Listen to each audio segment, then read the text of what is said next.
What was the only illness that no medieval healer could ever cure? Love. Not because the forests failed to grow the right herb. Not because the earth had forgotten its secrets. But because some wounds are carried too deeply for any hand to reach. A broken bone can mend. A fever will eventually fade. Even the deepest cut leaves only a scar. But the heart remembers everything. Tonight, as rain falls softly outside, and the scent of burning oak drifts through an old wooden cottage, I invite you to travel with me. Not to the castles of kings, not to the battlefields of famous warriors, but to a forgotten village hidden beneath the ancient forests of medieval England. A place so small that many maps never bothered to write its name. Its people simply called it Greenwood. Life there moved with the rhythm of the seasons. Spring covered the hills with wildflowers. Summer filled the fields with barley. Autumn painted the forest in gold. And winter reminded everyone how precious warmth truly was. The villagers owned very little. A wooden table, a loaf of bread, perhaps a single blanket for an entire family. Yet there was one thing they believed was worth walking days to find. Hope. Sometimes, hope was not found inside a church, nor inside a lord's castle. Sometimes, hope lived inside a tiny wooden cottage at the edge of the forest. Inside shelves lined with dried herbs, clay jars, bundles of lavender hanging from the ceiling, the sweet scent of chamomile drying beside the fire, the sharp fragrance of rosemary, the earthy smell of freshly cut valerian root. For generations, healers had trusted the quiet wisdom of plants. Willow bark was prepared for pain and fever. Chamomile soothed anxious minds and restless nights. Mint eased troubled stomachs after long winters. Honey was spread across wounds to help keep them clean. Not every remedy worked. Not every life could be saved. The greatest healers knew that. They never promised miracles, only care. Because sometimes, the greatest medicine was simply knowing that someone refused to leave your side. That was the lesson Master Edmund repeated almost every morning. The herbs may help the body, but kindness helps the person. His apprentice never forgot those words. His name was Elias. He was 24 years old, strong enough to carry heavy bundles of firewood through the snow, patient enough to spend hours grinding herbs into fine powders, gentle enough to calm frightened children before treating their wounds. He had lived beside Master Edmund since he was 14.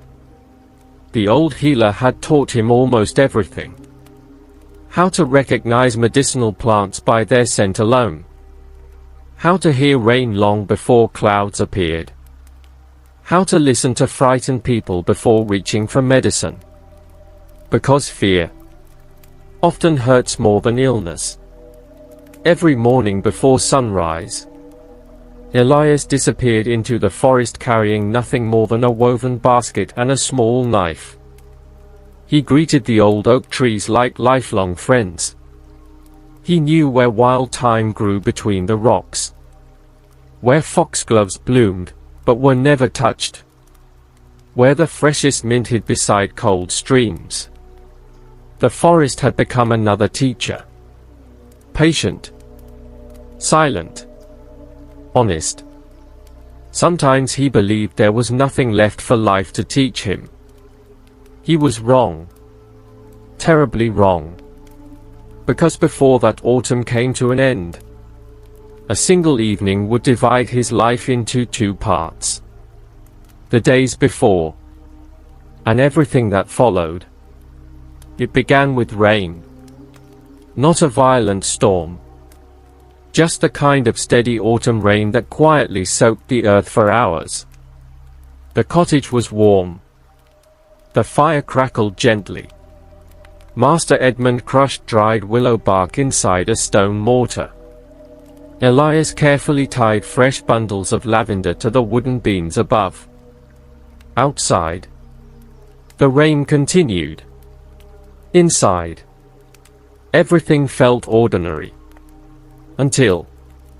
knock. Both men paused. Another knock followed. Slower. Weaker. Knock. Master Edmund slowly lifted his eyes. Neither of them spoke. The third knock barely reached the door. As though whoever stood outside had almost lost the strength to make it. Knock. Master Edmund looked at Elias. Go. Elias crossed the wooden floor. His hand rested upon the iron latch. He opened the door. The cold wind rushed inside. Rain scattered across the floor. And standing beneath the grey evening sky was a young woman. The young woman stood motionless beneath the rain. For one brief moment, neither of them moved. The hood of her dark cloak hid most of her face. Rainwater dripped steadily from its worn edges. She looked as though she had been walking for days. Perhaps weeks. The wind pushed against her small frame. Yet she never tried to shield herself. She simply stood there, as though she had reached the last place her strength could carry her. Elias spoke gently. "Can you hear me?" No answer. Only the sound of rain striking the wooden steps. He stepped closer. The cold evening air wrapped around him immediately. "You're safe." Still. Nothing. Then, very slowly, she lifted her head. For only a heartbeat. Just long enough for Elias to see her eyes. They were unlike anything he expected. Not frightened. Not pleading. Simply exhausted. Eyes belonging to someone who had carried too much sorrow for too long. Before he could say another word, her knees gave way. "Elias." Master Edmund's voice came from inside the cottage. He caught her before she struck the ground. She weighed almost nothing. Her hands were colder than the autumn rain. Her breathing was shallow. Master Edmund was already beside them. "Bring her inside." Together they carried her across the doorway. The old wooden door closed behind them. Immediately the sounds changed. Outside, only rain. Inside, the quiet crackling of the fire. The gentle scent of burning oak. Bundles of lavender hanging from the beams above. For the first time in what was likely many days, the young woman was warm. Master Edmund carefully loosened the soaked cloak around her shoulders. "She's burning with cold." Elias quickly fetched thick wool blankets. The old healer placed 2 fingers against her wrist. Her pulse was weak, but steady. He looked at Elias. Fresh water. Moments later. Now the honey. Then the willow tea. Without speaking, the 2 men worked together exactly as they had hundreds of times before. One prepared. The other anticipated. Years of working side by side had almost removed the need for words. As the fire slowly dried the rain from her clothes, a gentle fragrance filled the room. Elias paused. Lavender. He looked around the cottage. The bundles hanging from the ceiling were still too far away. The tea hadn't finished brewing, yet the scent remained. It came from her. Not strong. Not like perfume. Just a faint trace. As though she had slept for many nights beside fields of lavender. Master Edmund noticed him standing still. Elias. He immediately returned to his work. I'm sorry. The old healer smiled faintly. You were thinking. I was. About what? Elias hesitated. I've never seen her before. Master Edmund covered the young woman with another blanket. Perhaps that is because she has never needed us before. Silence settled over the cottage. The rain continued outside. Hours passed. Night quietly wrapped itself around Greenwood. The villagers stopped knocking at the cottage door. The fire burned lower. Master Edmund eventually stood. I'll rest for a while. He placed another log onto the fire. Wake me if her breathing changes. Elias nodded. The old healer disappeared into the small room at the back of the cottage. Now, only two people remained beside the fire. One sleeping. One watching. Elias sat quietly in the wooden chair nearby. He told himself he was simply keeping watch. Nothing more. Yet every few minutes, his eyes returned to her. He noticed the small scar near her wrist. The mud dried along the hem of her dress. The tiny scratches on her hands. Hands that had clearly worked. Hands that had traveled. Hands that had held on for far longer than they should have. Who was she? Where had she come from? Why had she arrived alone? Questions gathered one after another. But the only answer was the steady rhythm of rain outside the cottage. Sometime after midnight, the young woman stirred. Only slightly. A quiet breath escaped her lips. Then, almost too softly to hear, she whispered a single name. Adrian. Elias frowned. He had never heard that name before. And somehow, without understanding why, he knew he would never forget it. The name lingered in Elias's mind long after the cottage had fallen silent. Adrian. It had escaped her lips so softly that he almost believed he had imagined it. Yet something about the way she had spoken the name made it sound less like a memory, and more like a wound. The fire had burned low. Only glowing embers remained beneath the black iron kettle. Outside, rain still whispered against the windows. Inside, the cottage breathed with quiet warmth. Elias had spent countless nights beside sick villagers. Children with fevers. Old men struggling through harsh winters. Women weakened after long illnesses. Watching over them had become part of his life. But tonight felt different. He could not explain why. Perhaps because this stranger had arrived carrying more than exhaustion. She carried a story.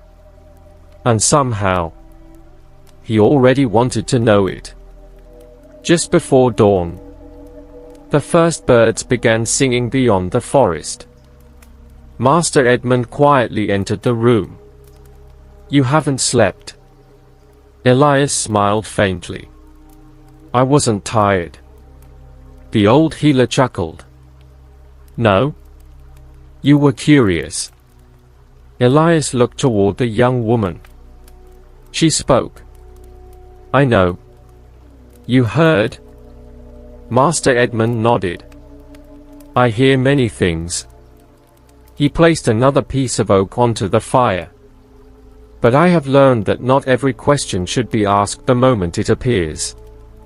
The old healer rested a weathered hand upon Elias's shoulder. People reveal themselves only when they feel safe. Those words settled gently into Elias's heart. A little later, the young woman stirred once more. This time, her eyes opened. Only slightly. The morning light filtered softly through the small window. She looked confused, as though she no longer remembered where she was. Elias immediately stood. "Don't try to move." Her eyes searched the room. The shelves. The fire. The herbs hanging from the ceiling. Finally, they found him. For only a few seconds, neither of them spoke. Her eyes were unlike any he had ever seen. Gray, with tiny shades of blue hidden inside them. Not the bright blue of a summer sky. The quiet blue of distant rain. She tried to sit. A wave of dizziness stopped her immediately. Elias instinctively stepped forward. Slowly. She looked embarrassed. "I'm sorry." He blinked. "Sorry? I've caused trouble." The words surprised him. Most frightened people asked questions first.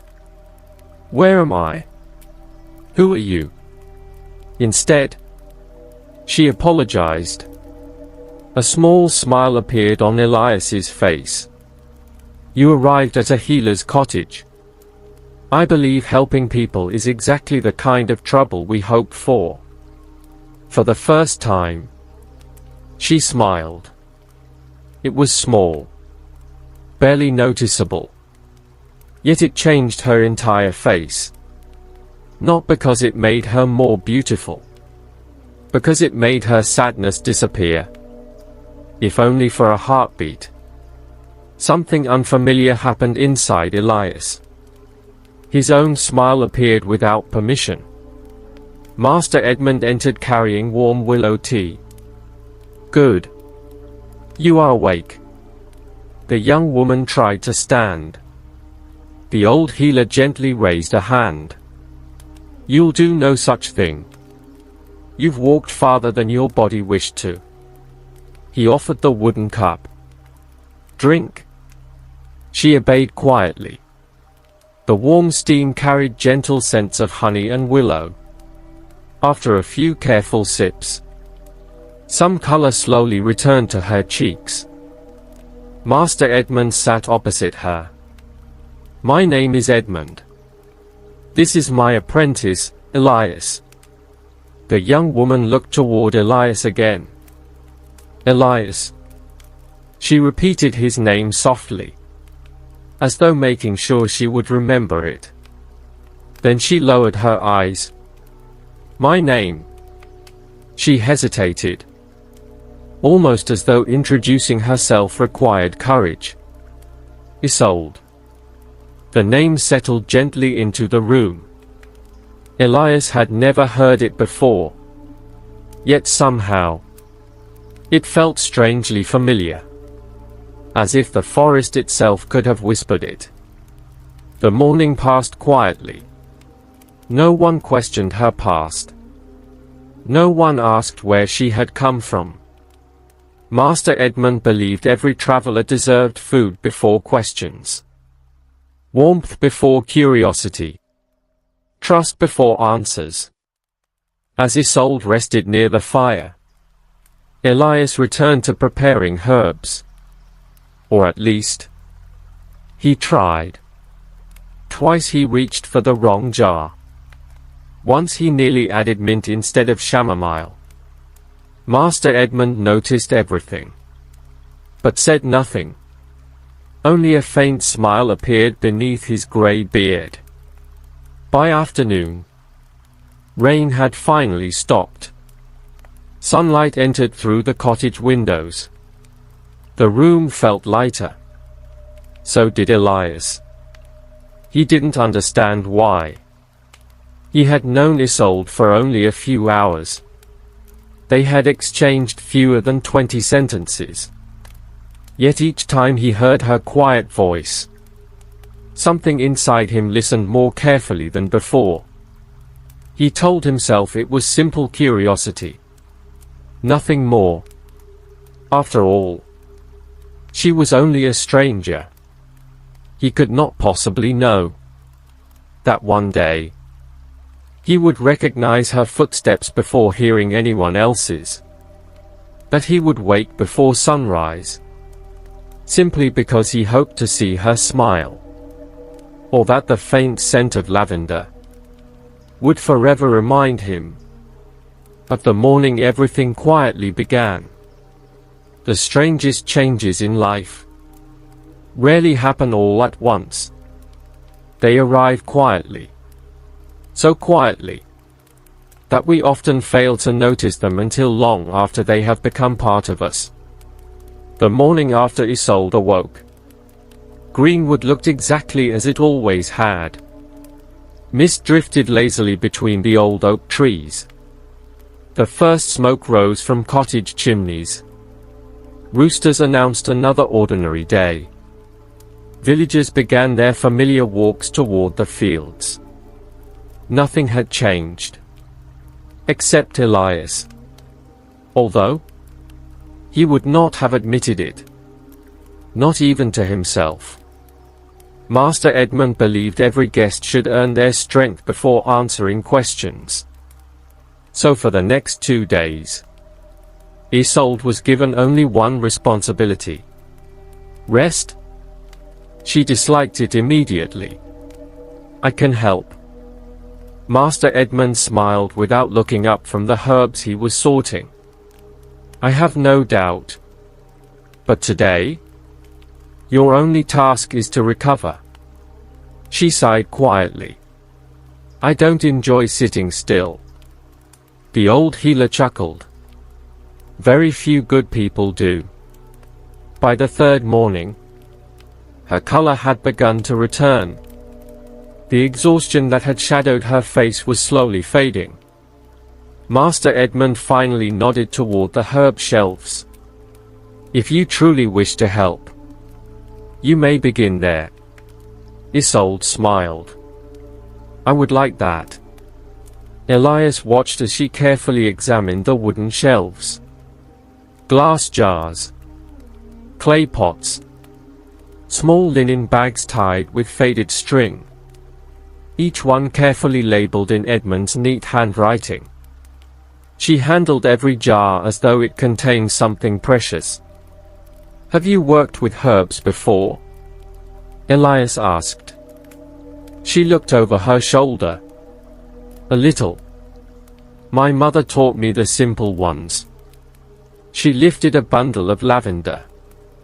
"This one she always placed beneath our pillows, so we would sleep peacefully."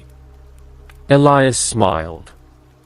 "Master Edmund says lavender calms the mind, almost as much as silence." She laughed softly. "And which works better?" He thought for a moment. "That depends on who is keeping you awake." The words escaped before he realized what he had said. He blinked, embarrassed. I mean. Isolde smiled. "I know what you meant." Did she? He wasn't entirely sure. But she seemed amused. And somehow, that made his own embarrassment easier to bear. That afternoon, a young mother arrived carrying a frightened little boy. He couldn't have been older than 6. The child clung tightly to her dress. His eyes never left the floor. "He hasn't spoken since the fever," his mother whispered. Master Edmund examined the boy carefully. "There is nothing wrong with his throat." He looked toward Isolde. "Would you try?" She seemed surprised. "Me? You?" She slowly knelt until she was almost the same height as the child. She said nothing. She simply smiled. After a few moments, she reached into the basket beside the table and removed a small dried lavender pouch. She placed it gently into his hands. "My mother used to make these for me." The boy looked at the little pouch, still silent. "It smells nice," she whispered. "Whenever I was afraid, I held one just like it." The little boy hesitated. Then, very quietly, "So did it help?" Elias looked up immediately. It was the first thing the child had said. Isolde nodded. "Yes. Because every time I smelled it, I remembered someone cared about me." The little boy hugged the small pouch tightly. His mother began crying. Not loudly. Just the quiet tears of someone whose hope had returned. Master Edmund smiled, but said nothing. He didn't need to. Later that evening, Elias and Master Edmund prepared the day's final remedies. The old healer broke the silence first. "You watched her." Elias looked up. "I watched the child." Master Edmund smiled. "No. You watched her." Elias tried to protest, but stopped, because there was no point. The old man had spent decades reading people. "You noticed how she spoke before treating, how she listened before answering, how she made the frightened feel safe." Elias nodded slowly. "I did." Master Edmund carefully sealed another jar. "There are many people who know herbs." He looked toward the doorway where Isolde was hanging fresh lavender to dry. "But very few know how to make another human being feel less alone." Elias followed his gaze. She didn't know they were watching. She hummed quietly to herself while tying the lavender bundles one by one. The evening breeze entered through the open window. The soft fragrance drifted across the room. Without thinking, Elias smiled. Not because of the herbs, because somehow, the little cottage already felt different whenever she was inside it. And for reasons he still refused to understand. He found himself hoping she might stay one more day. The walk back to the cottage felt shorter than before. Perhaps because neither of us wished it to end. The forest had become warmer as the morning sun climbed above the trees. Golden leaves drifted slowly through the air. Some landed upon the narrow path. Others floated silently across the stream beside us. Halfway home, a cheerful voice called my name. "Elias." I turned immediately. A young woman hurried toward us carrying a basket covered with white linen. Her chestnut hair escaped from beneath a simple scarf as she laughed. "I've been looking everywhere for you." She stopped only a few steps away. "I baked too much again." She lifted the cloth from the basket. Fresh bread. Still warm. The smell filled the cool forest air. "I thought Master Edmund might like some." I smiled. "He always likes your bread." She laughed. "I know." Only then did she notice Isolde standing quietly beside me. Her smile softened. "Oh? I'm sorry. I didn't realize you weren't alone." I stepped forward. "Margaret. This is Isolde." Margaret offered her hand at once. "It's lovely to meet you. You've already become the most talked about guest in Greenwood." Isolde smiled politely. I hope only for good reasons. Margaret laughed. In this village, people would gossip about the weather if nothing else happened. Even Isolde laughed quietly. For a moment, everything felt wonderfully ordinary. Then Margaret looked back at me. I almost forgot. She reached into her basket. I made your favorite. She handed me a small honey cake wrapped carefully in cloth. You always forget breakfast when you're gathering herbs. I smiled. You remembered. I always do. The words were simple. Perhaps too simple. For just a brief second, Isolde lowered her eyes. She looked toward the forest instead. Anyone else might have missed it. I didn't. But before I could say anything, Margaret spoke again. I should get back. There are 3 families waiting for bread. She smiled warmly at Isolde. I hope we'll meet again. So do I. Margaret waved goodbye before disappearing between the trees. Silence returned. Only our footsteps remained. After several minutes, Isolde spoke. She seems kind. She is. You've known her a long time. Since we were children. Another quiet nod. And she remembers your favorite cake. I laughed softly.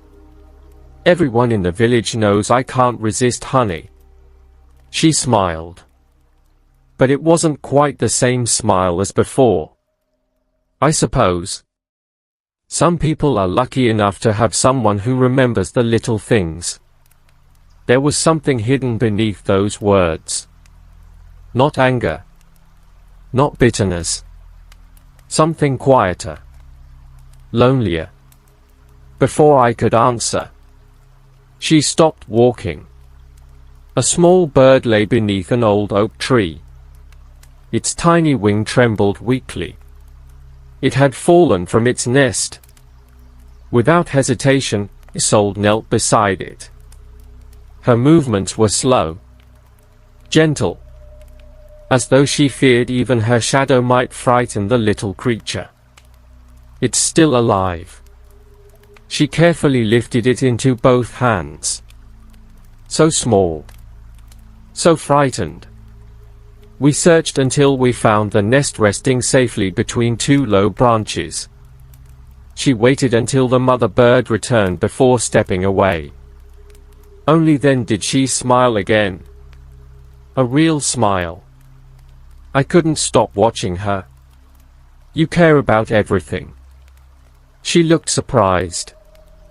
No? She whispered. I only know what it feels like. To wish someone had come back for you. The words struck deeper than she realized. She immediately looked away. Almost as though she regretted saying them. I didn't ask another question. Some wounds reveal themselves only when they are ready. As we continued toward the cottage, I found myself wondering. Who had failed to come back for Isolde? And why? Did it still hurt her enough to make her voice tremble years later? That night, sleep refused to visit me. I turned over once. Then again. The cottage was silent.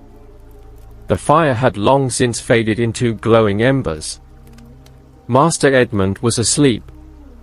Outside, the wind whispered softly through the old oak trees. I closed my eyes. Yet every time I did, I saw only one face. Isolde. The way she smiled at the frightened bird. The way she wrapped both hands around a warm cup of tea. The way her voice became almost a whisper whenever she spoke about her mother. I sighed quietly. What is wrong with me? The answer came before I could ask it again. Nothing. And everything. Unable to sleep, I stepped outside. The night air was cool.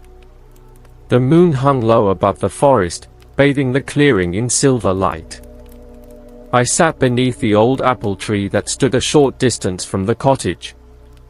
Master Edmund often came here after difficult days. He said trees listened better than people. I smiled at the thought. Then, a soft cough broke the silence. I looked toward the cottage. A faint light glowed behind one of the windows. Isolde. She wasn't sleeping either. For a long moment, I simply watched the tiny flame. Not because I wished to disturb her. Only because knowing she was awake somehow made me feel less alone. The candle burned for several more minutes. Then, the light disappeared. I smiled to myself. I hope you finally found some sleep. Only then did I return inside. The next morning, I woke before sunrise. Not because Master Edmund had called me. Because I wanted to see if she was feeling better. The thought made me laugh at myself. When did that happen? I had no answer. As I entered the kitchen, she was already there, standing by the small window, watching the morning mist drift through the trees. She turned as she heard my footsteps. "Good morning." I smiled. "You slept?" "A little." "And you?" I hesitated. "A little." She looked at me for a second longer than usual. Then she smiled. "You have shadows beneath your eyes." "So do you." They both laughed quietly. Master Edmund entered just in time to hear them. He looked from one to the other, then reached for the kettle. I've lived long enough to know that chamomile doesn't fail two healthy young people on the same night. Neither of us answered. He hid a small smile inside his beard. I suppose some thoughts are stronger than herbs. My face grew warm. I busied myself preparing breakfast. Anything to avoid looking at him. Isolde quietly lowered her eyes, hiding a smile of her own. Master Edmund said nothing more. He didn't need to. Some truths announce themselves long before anyone dares to speak them. Later that morning, while preparing baskets for the forest, I noticed something lying on the wooden table. A single dried apple blossom. I picked it up. Its petals were fragile, almost weightless. Where did this come from? Isolde looked over. It was caught in your cloak yesterday. You kept it? She nodded. It seemed too beautiful to throw away. Without thinking, I slipped the little blossom carefully into the pocket of my tunic. It stayed there for the rest of the day. And somehow, the simple knowledge that it had once rested in her hands made it feel more precious than gold. The following morning, Master Edmund surprised me once again. Elias, today, you'll gather herbs from the western meadow. I reached for my basket. Before I could step outside, he added, "Take Isolde with you." I tried to answer calmly. Of course. Yet my heart betrayed me. It beat just a little faster. Why? She was only coming to gather herbs. Nothing more. At least, that was what I kept telling myself. The western meadow lay nearly an hour from the cottage. The path wound through towering oaks and quiet streams where dragonflies skimmed across the water. The air smelled of damp moss and wild mint. Neither of us hurried. There was no reason to. Master Edmund often said, "The forest rewards slow feet." As we walked, Isolde suddenly stopped. "Listen." I frowned. "I don't hear anything." She smiled. Exactly. The forest had fallen completely silent. Even the birds had stopped singing. A few moments later, a family of deer stepped carefully from between the trees. A mother and two tiny fawns. They crossed the narrow path only a few yards ahead of us. Neither of us moved. Neither of us breathed. When the last deer disappeared into the woodland, Isolde whispered, "I think this might be the most beautiful thing I've ever seen." I looked toward the trees. Then, without meaning to, I looked back at her. "No," I whispered. "I think this is." She turned.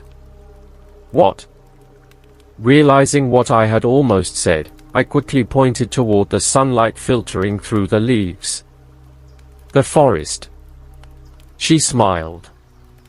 "It really is." I wasn't sure whether she believed me. I wasn't sure I believed myself. Near midday they reached a clearing covered in tiny blue flowers. Master Edmund had sent them there to collect borage. I knelt beside the plants. For centuries people believed borage lifted heavy hearts.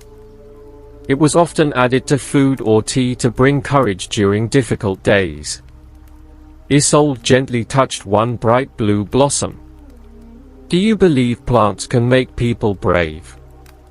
I thought for a moment. "No. I think they simply remind us that we already are." She looked at me for a long time. No words. Only a smile that reached her eyes. Clouds gathered without warning. Within minutes, soft rain began falling through the trees. Not enough to run. Only enough to cover the forest in silver. We laughed as we hurried beneath the branches of an ancient oak. Its enormous canopy sheltered us almost completely. Drops of rain continued falling beyond the edge of the leaves. The whole forest smelled fresh, alive. For several peaceful minutes, neither of us spoke. The silence no longer felt unfamiliar. It felt comfortable. Safe. Then Isolde quietly asked, "May I tell you something?" "Anything." She watched the rain. "When I arrived, I was afraid." "Of Master Edmund?" She shook her head. "No. Of becoming attached." I looked at her. "Why?" "Because every place I've ever called home has eventually become a memory." Her voice almost disappeared beneath the rain. I told myself I wouldn't let that happen again. A gentle breeze carried a few drops onto her face. She smiled sadly. But hearts rarely listen. I didn't answer. Instead, without thinking, I took off my cloak. "You'll get cold." Before she could protest, I gently placed it around her shoulders. For the briefest moment, my fingers brushed against hers. Neither of us moved. Neither of us looked away. The world beyond the old oak simply disappeared. There was only the sound of rain, the scent of wet earth, and two hearts, beginning to understand that they had already started searching for one another long before either of them was willing to admit it. I began noticing things I had never noticed before. It frightened me how quickly a person could become part of your thoughts. Before Isolde arrived, I knew every path in Greenwood Forest.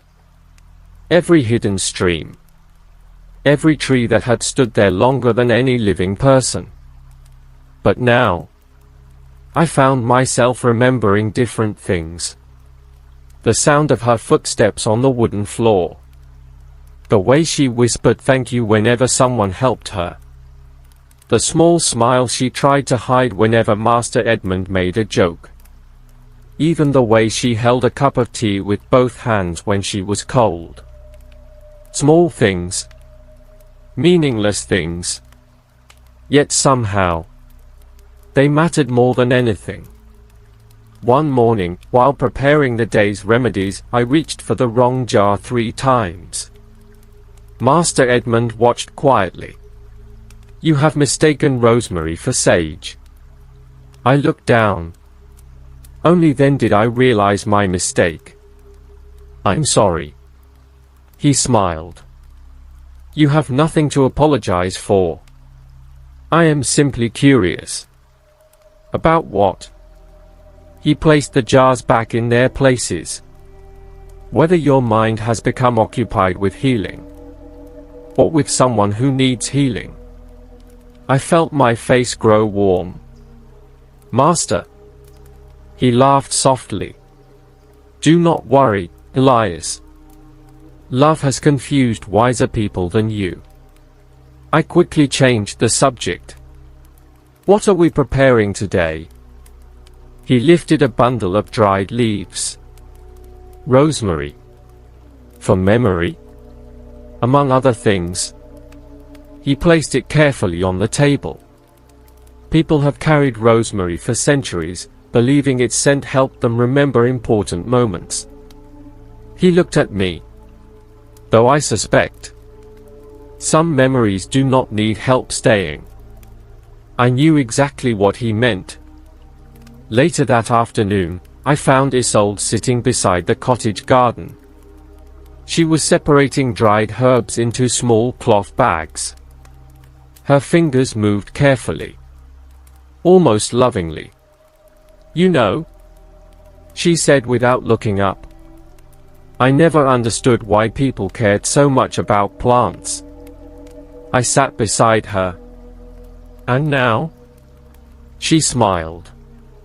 Now I think they are a little like people. I looked at her. How?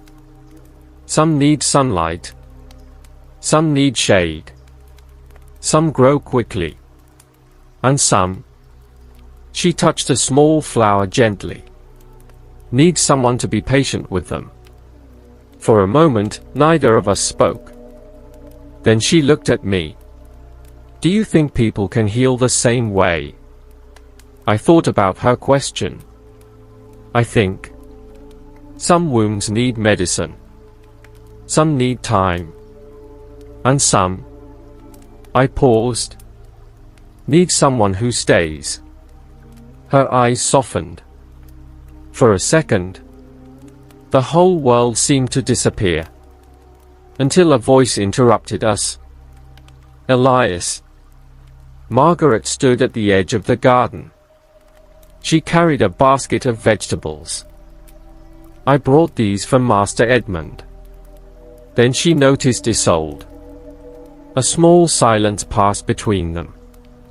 Not unfriendly. Just different. I hope I'm not interrupting. Isolde immediately stood. Of course not. But I noticed something. The smile on her face arrived a moment too late. Margaret looked at the herbs in Isolde's hands. You've learned quickly. I had a good teacher. Her eyes briefly moved toward me. Only for a second. But I saw it. And so did Margaret. Later, after Margaret left, I found Isolde unusually quiet. Are you tired? No? Did I say something wrong? She looked surprised. No? Then she smiled. A gentle smile. Why would you think that? I didn't know how to answer. Because somehow, Her silence bothered me more than her words. That night, I placed the dried rosemary beside my bed. I laughed at myself. A simple herb. A simple scent. And yet, it reminded me of someone. Someone who had entered my life only days before, but already felt impossible to forget. The strange thing about love is that it often begins with waiting. Waiting for footsteps. Waiting for a voice. Waiting for a moment that may never come. I did not understand this before Isolde arrived. Before her, my days followed the same rhythm. Wake before sunrise. Gather herbs. Help Master Edmund. Sleep when the moon rose. Simple. Peaceful. But now, the hours between sunset and sunrise felt impossibly long. That night, I lay awake listening to the sounds of the cottage. The crackling fire. The whisper of the wind beneath the door. The quiet breathing of Master Edmund in the next room. And then, a cough. Soft. Distant. But enough to make my eyes open. Isolde. Again. I sat up immediately. For several moments, I argued with myself. She is fine. Master Edmund is with her. You should sleep. But my heart had already made the decision before my mind could. I stepped outside. The night air touched my face. The forest was different after dark. During the day, it was full of life. At night, it felt like the world was holding its breath. I walked toward the garden. And there she was, sitting beneath the old apple tree. A wool blanket wrapped around her shoulders. She looked up when she heard my footsteps. Elias? I stopped. I couldn't sleep. A small smile appeared. Neither could I. For a moment, we simply sat there. No explanations. No questions. Just two people sharing the same quiet night. Then I noticed a small bundle beside her. What is that? She lifted it. Lavender. The purple flowers rested gently in her hands. Master Edmund gave it to me. She smiled. He said its scent has been used for generations to bring calm and comfort. I sat beside her. The old healers believed it helped people rest. She looked at the flowers. I think they were right. Why? She took a small breath. Because sometimes, you don't need the pain to disappear. You only need something gentle beside you while you carry it. I looked at her. I wondered how someone who had suffered so much could still speak with such kindness. Is that why you came here? She was quiet. For healing? She lowered her eyes. Maybe. Then after a pause. For forgetting. The answer hurt more than I expected. What are you trying to forget? For a long time. Only the wind answered. Finally, she whispered. Someone I loved. My chest tightened. She continued. Someone who promised he would return. He never did. I didn't know what to say. So I said the only thing I knew was true. I'm sorry. She looked at me. You don't have to be. I survived. The moonlight touched her face. But I saw something in her eyes. Not weakness. A hidden sadness that had learned how to smile. You know, she said softly. I used to hate the night. Why? Because it was when memories became louder. I looked toward the dark forest. And now? She smiled faintly. Now, I think the night is not so frightening when someone else is awake too. My heart beat faster. I looked away, afraid she would notice. The silence returned. But it was different now. Closer. Warmer. After a while, she stood. Good night, Elias. Good night, Isolde. She walked back toward the cottage. And I remained beneath the apple tree, unable to move. Because for the first time in my life, I understood something. A person did not need to touch your heart to leave a mark upon it. Sometimes, all they had to do was sit beside you in the darkness. The days that followed felt strangely different. Nothing had changed. And yet, everything had. The forest was still the same. The old trees still stretched toward the sky. The stream still carried the same clear water. The birds still sang at sunrise. But I was no longer the same person walking beneath them. I had begun searching for someone without realizing it. Every morning, before entering the kitchen, my eyes found her. Was she awake? Was she smiling? Did she look tired? Had she slept well? Questions I had never asked about anyone before. One morning, I arrived at the table earlier than usual. Master Edmund looked up from his book. You are awake before the sun. I shrugged. I wanted to prepare the herbs. He glanced toward the empty chair across the table, then back at me. Of course, I pretended not to notice his smile. That afternoon, Margaret arrived at the cottage. She carried a basket filled with vegetables, bread, and a small jar of honey. I thought Master Edmund might need these.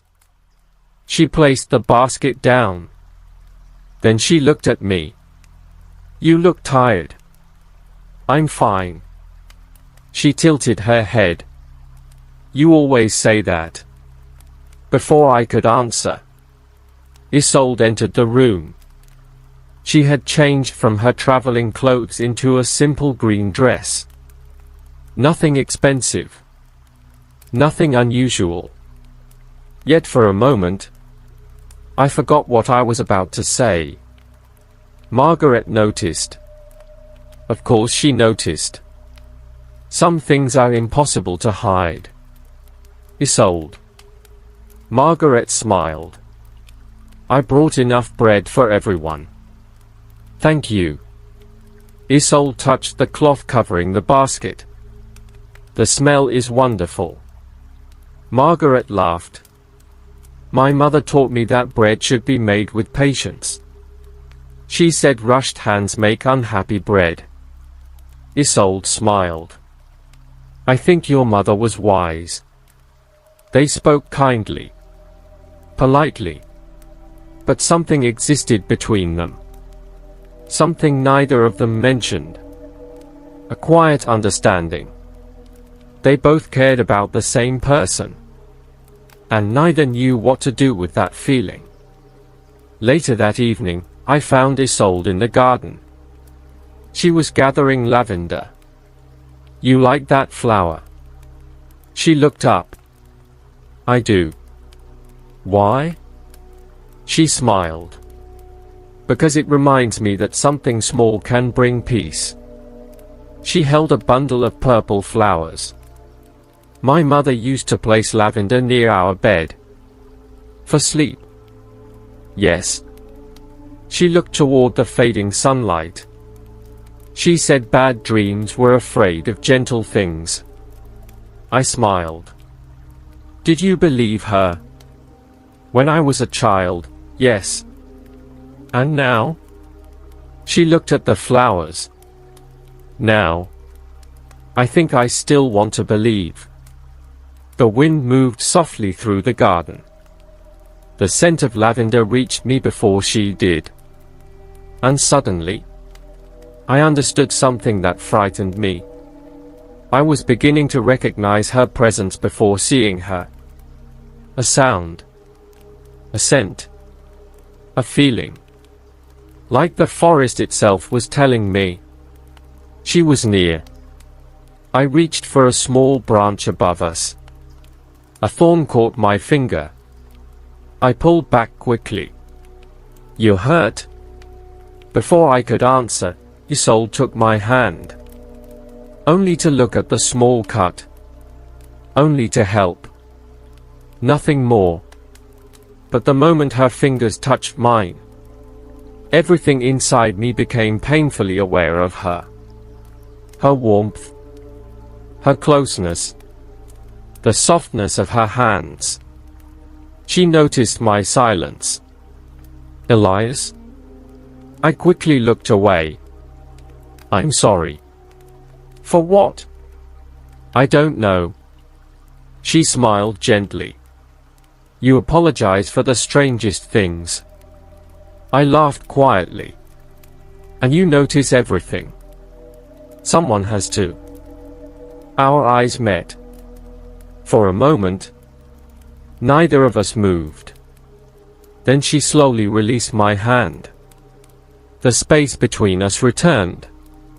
But something had changed. That night, I could not sleep. Not because I was worried. Not because I was afraid. But because every time I closed my eyes, I remembered the exact moment her hand held mine. A single touch. A single heartbeat. And somehow, it felt like something I would remember for the rest of my life. I had spent years believing that people changed slowly. That time was required. That seasons had to pass before someone could become different. But I was wrong. Sometimes, a single person enters your life, and suddenly you begin noticing the things you once ignored. I began waking earlier. Not because Master Edmund asked me to. Not because there was more work. Simply because I wanted a few extra moments before the day began. I washed my face with cold water from the stream. I fixed my hair. I cleaned my old tunic more carefully than before. Then one morning, I caught my own reflection in the small piece of polished metal near the fireplace. I stared at myself. Then laughed quietly. "What are you doing?" I had never cared about such things. A healer's hands were meant to work. They were meant to gather roots. Prepare remedies. Help those in pain. Not worry about whether his clothes looked worn. But now, a simple thought appeared. What if she notices? The thought embarrassed me. And yet, it made me smile. When I entered the kitchen, Isolde was already there. She was arranging dried herbs beside the window. The morning light surrounded her like a soft golden veil. For a moment, I simply stood there. Then she turned. "Good morning, Elias." I quickly looked away. "Good morning." She studied me for a moment. "You changed something." My heart stopped. "What?" She smiled. "I don't know. You just seem." She searched for the word. "Different." I tried to laugh. "Different good or different bad?" She looked at me seriously. "Different good." And somehow, those two words stayed with me the entire day. Master Edmund sent us to gather yarrow near the northern fields. Yarrow had been used by healers for generations. A plant people turned to for wounds and comfort. Edmund always reminded me, plants are not magic. They are companions. They help the body. But they do not replace kindness. Isolde listened carefully as I explained. You speak like him. I smiled. Master Edmund. She nodded. Yes. Is that a good thing? She looked at the flowers in her hands. I think it means he taught you more than medicine.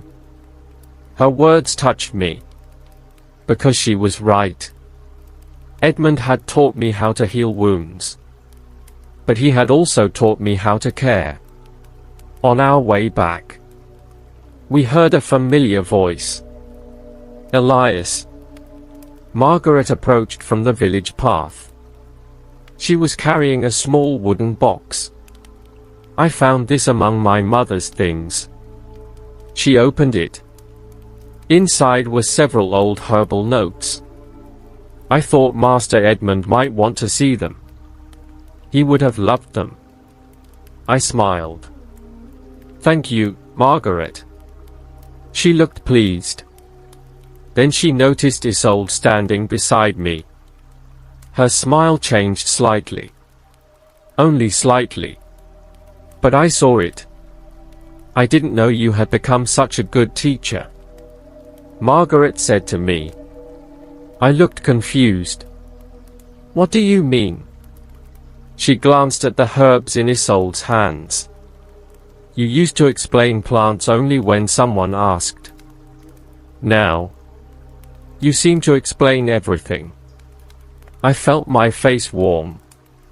Before I could answer, Isolde spoke. Elias is patient. He is a good teacher. Something about hearing those words from her affected me more than it should have. Margaret lowered her eyes. I suppose he always was. A quiet moment passed. Then she smiled. Well, I should return home. She walked away. But this time, I noticed something. Isolde watched her leave.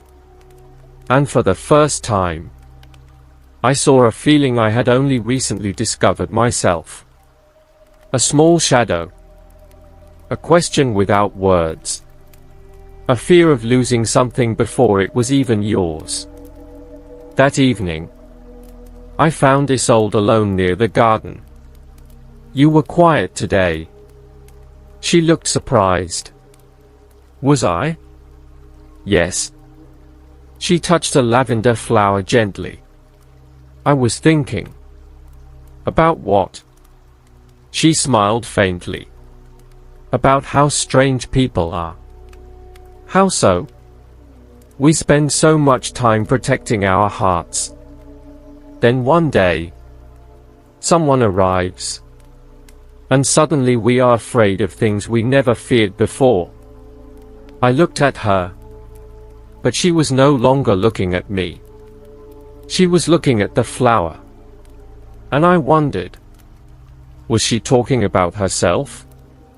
Or was she talking about me? The first sign that something was wrong was not a scream. Not a warning bell. Not a crowd running through the village. It was silence. Greenwood had always been a place full of small sounds. The laughter of children near the well. The hammer of the blacksmith. The voices of farmers returning from the fields.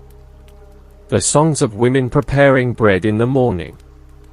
But that week, the village became quieter. At first, no one spoke of it.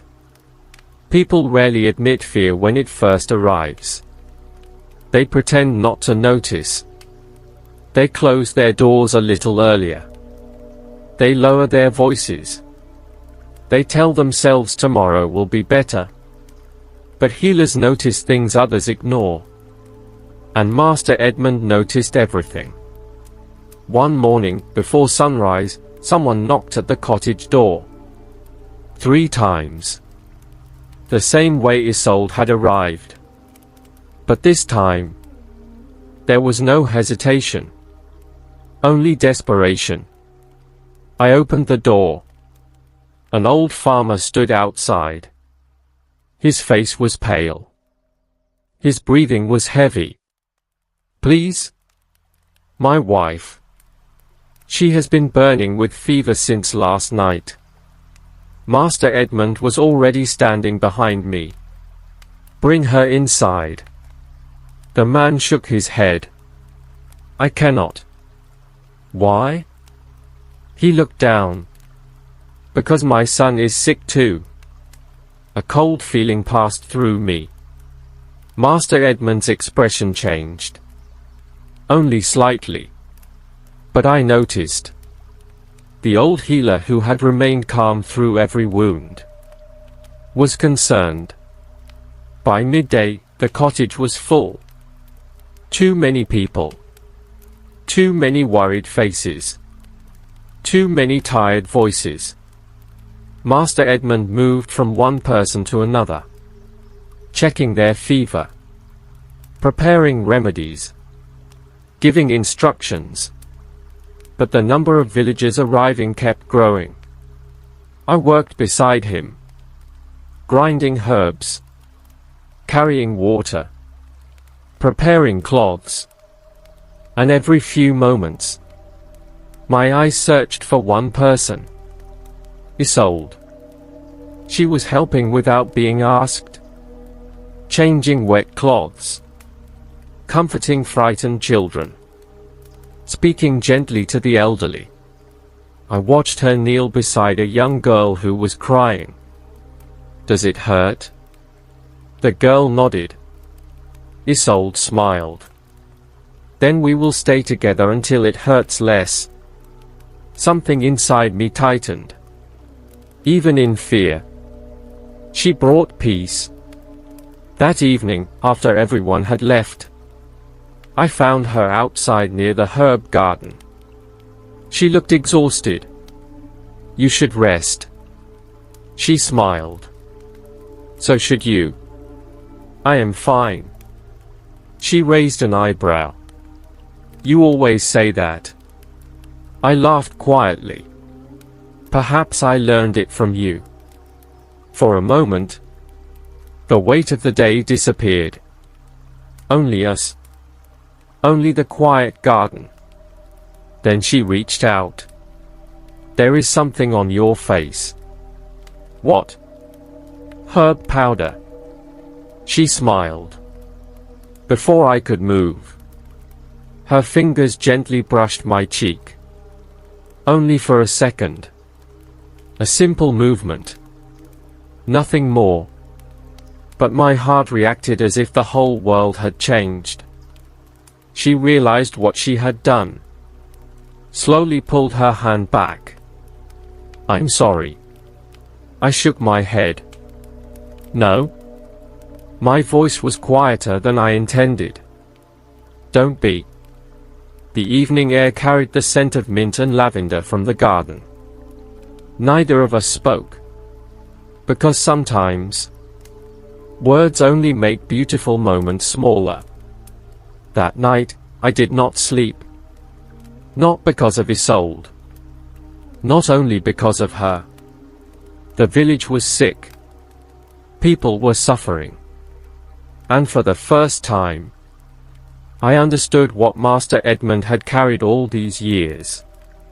Being a healer meant more than knowing plants.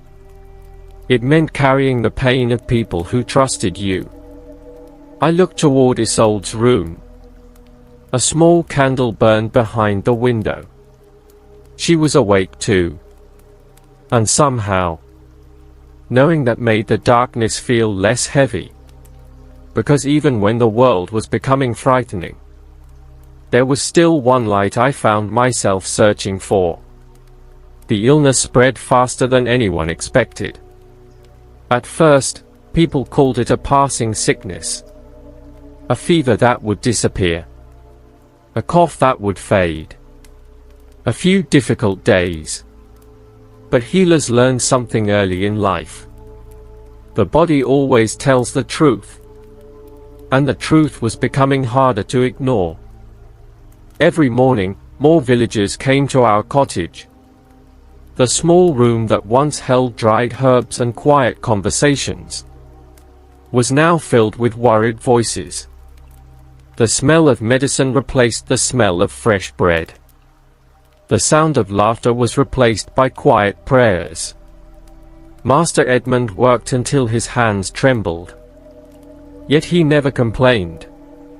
Not once. Elias. I looked up. Yes, Master? Prepare more willow bark. I nodded immediately.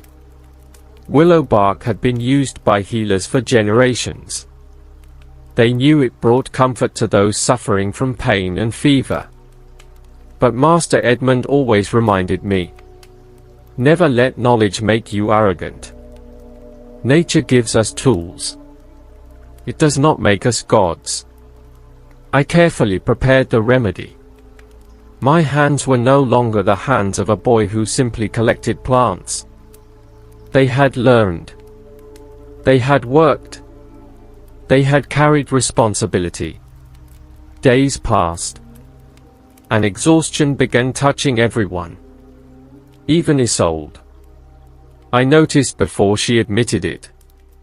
She moved slower. She smiled less. She hid her tiredness behind kindness. Just like I did. One evening, I found her asleep near the fireplace. A book rested open in her lap. The candle beside her had almost burned completely. For a moment, I simply stood there. She looked peaceful. The worry lines on her face had disappeared. She looked younger. Almost like someone who had never known loss. I carefully took the book from her hands. A small piece of paper fell from between the pages. I didn't mean to read it. But one sentence caught my eye. Some people become memories before we are ready to say goodbye. My heart tightened. I placed the paper back. Quietly. Carefully. As though touching those words too roughly would hurt her. The next morning, Isolde found me preparing herbs. You carried me inside last night. It wasn't a question. I froze. You were awake. She smiled. Half awake. I looked embarrassed. I didn't want you to sleep there. And you? What about me? You never sleep either. I didn't answer. Because she was right. She stepped closer. Why? The question was soft. Simple. But it carried more meaning than she knew. I looked down at the herbs in my hands. Because. I stopped. Because the real answer was too dangerous. Because the truth was. I worried about her. I listened for her cough. I noticed when she was tired. I searched for her before I even realized I was searching. Instead I said, because someone has to help. She watched me quietly. Then smiled. You are a terrible liar, Elias. I laughed softly. Am I? Yes. How do you know? Because you always look away when you hide something. I looked away immediately. She laughed. A real laugh. And for a moment, the sickness outside felt far away. That night, Master Edmund found me outside. The moon was bright. The forest was silent. You love her. The words came so suddenly that I forgot how to breathe. I looked at him. I? He smiled gently. You don't have to answer. I was young once too. I looked toward the trees. You? For the first time. The old healer looked away. There was pain in his voice. Not fresh pain. Old pain. The kind that had lived quietly for many years. Did you lose someone? He was silent. Then he said, everyone loses something. But some losses change the person you become. Before I could ask more, he walked back toward the cottage, leaving me beneath the moon, with 1,000 questions, and one certain truth. I loved Isolde. I just didn't know yet whether love was a gift, or another way the heart learned to suffer. I used to believe that love arrived like a storm, suddenly, violently, changing everything in a single moment. But I was wrong. Sometimes love arrives quietly, like the scent of flowers carried by the wind. You don't see where it comes from. You only realize that somehow it is already everywhere. That was what happened to me. I began noticing things I had no reason to notice. The sound of Isolde walking through the cottage before I even saw her. The way she hummed softly when preparing herbs. The small crease between her eyebrows whenever she was worried about someone. The way she always gave the warmest cup of tea to someone else before taking one for herself. And the most impossible thing, her scent. Lavender. Always lavender. Master Edmund had taught her how to dry the flowers properly. She kept small bundles near the windows. Over time, that gentle fragrance had become part of the cottage.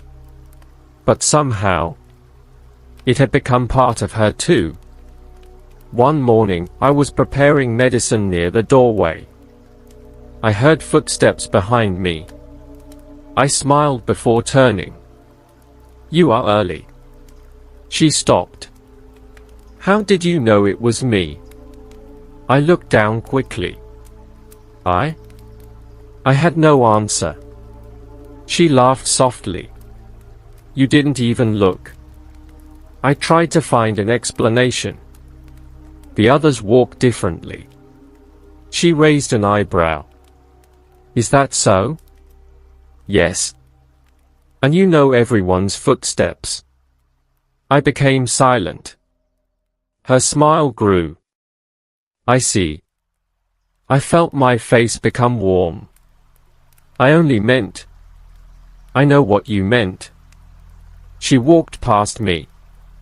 But I noticed something. She was smiling. And that smile stayed with me longer than it should have. Later that day, we gathered herbs near the river. The sun was gentle. The water moved slowly over the stones. It was one of those rare days when the world seemed to forget its troubles. Isolde knelt beside a small plant. What is this one? I sat beside her. Valerian. She looked curious. Another medicine? Yes. People have used its roots for generations. For sleep. I nodded. For restless nights. She smiled. Then perhaps you need some. I looked at her. Why? Because you look like someone who hasn't slept properly.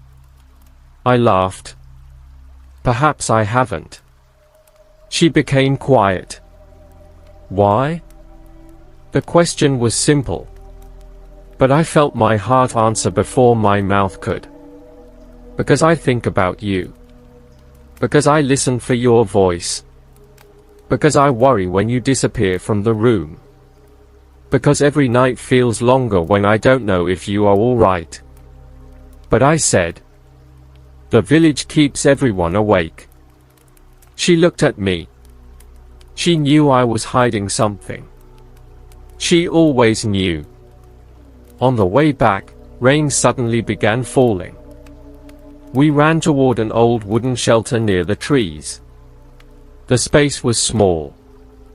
Much smaller than we expected. We stood close. Very close. Close enough that I could hear her breathing. Close enough that I could smell lavender mixed with the fresh scent of rain. Neither of us moved. Neither of us wanted to. A single drop of rain fell from her hair onto her cheek. Without thinking, I lifted my hand. Then stopped. My fingers remained in the air. I lowered them. "I'm sorry."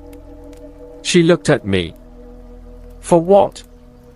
"I don't know." A soft smile appeared. "You apologize often." "Perhaps I worry too much." Her eyes softened. "Perhaps you care too much." Those words stayed between us. The rain continued outside. The whole forest disappeared. There was only that small shelter. 2 hearts. And a distance between them that suddenly felt impossible. That night, I tried to sleep. I failed. I closed my eyes and remembered the moment I almost touched her face. Not because I wanted to, because I wanted to know what it would feel like. Just once. I turned toward the window. The cottage was silent. Then I saw it. A small light. Her candle. She was awake too. I smiled. Maybe she was thinking. Maybe she was remembering the rain. Maybe. Just maybe. She was wondering the same thing I was. How could someone who had entered your life so recently already feel impossible to lose? I discovered something strange about happiness. It makes ordinary moments dangerous. Before Isolde arrived, a morning was only a morning. A cup of tea was only a cup of tea. A walk through the forest was only a walk. But now, everything carried a memory. The wooden cup she always chose. The chair near the window where she read. The small basket she carried when gathering flowers. Even the path through the forest felt different. Because I knew she had walked there too. I hated how easily she had become part of everything. And yet, I loved it. That morning, Master Edmund asked me to prepare a remedy for a villager. I reached for a jar. Then another. Then another. Finally, I realized I had picked up the wrong herbs 3 times. Master Edmund watched silently. "Elias." "Yes, Master? Are you preparing medicine?" I looked confused. "Of course. Or are you preparing a conversation you wish you had?" I froze. He smiled. The wrong herb rarely comes from a wrong hand. Sometimes, it comes from a distracted heart. I quickly returned to my work. I am not distracted. He looked at the jars. "You placed willow bark with lavender." I looked down. I sighed. Perhaps a little. Later that afternoon, Isolde and I walked toward the southern fields. The air was warmer. The smell of wild mint filled the path. She noticed my silence. "You are thinking about something." I smiled. "How do you always know?" "Because you become quiet when your mind is loud." I laughed softly. "That doesn't even make sense." "It does to me." Those words affected me more than they should have. Because being understood, was a rare kind of comfort. Near the fields, we stopped beside a small stream. I knelt to collect mint leaves. Isolde watched. "You really love this, don't you?" "The herbs?" She shook her head. "No. The way you care for them." I looked at the plants in my hands. "My teacher taught me that everything living responds to kindness." She smiled. "Do you think people do too?" I looked at her. "I think they do." The answer came too quickly. She noticed. And I looked away. On our way back, Margaret appeared on the road. "Elias." She smiled. "I was hoping to see you." Something changed inside me. Not because Margaret was there.